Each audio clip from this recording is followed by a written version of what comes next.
आजरा तालुका संजय गांधी निराधार समितीच्या अध्यक्षपदी सुनील दिवटे यांची नियुक्ती, किशोर जाधव व मधुकर राणे यांची सदस्यपदी निवड। समिती स्थापन झाल्याने निराधारांच्या प्रलंबित प्रकरणांना मिळणार गती।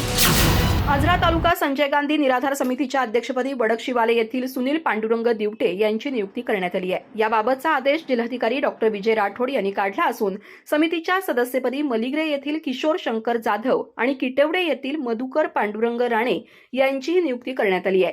सुनील दिवटे हे महाराष्ट्र राज्याचे वैद्यकीय शिक्षण आणि विशेष सहाय्य मंत्री नामदार हसन मुश्रीफ यांचे निष्ठावान कार्यकर्ते म्हणून ओळखले जातात। समितीची स्थापना न झाल्यामुळे संजय गांधी निराधार योजनेअंतर्गत अनेक प्रकरणे प्रलंबित होती।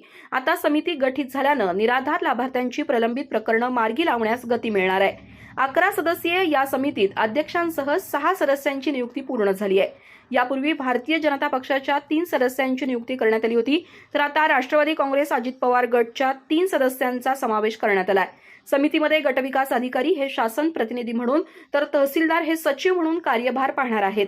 समितीच्या स्थापनेमुळे तालुक्यातील निराधार नागरिकांच्या विविध योजनांशी संबंधित प्रकरणांचा निपटारा अधिक वेगाने होईल अशी अपेक्षा व्यक्त होती आहे। अधिक माहिती आणि ताज्या घडामोडींसाठी आजच आमचे चॅनल सबस्क्राइब करा।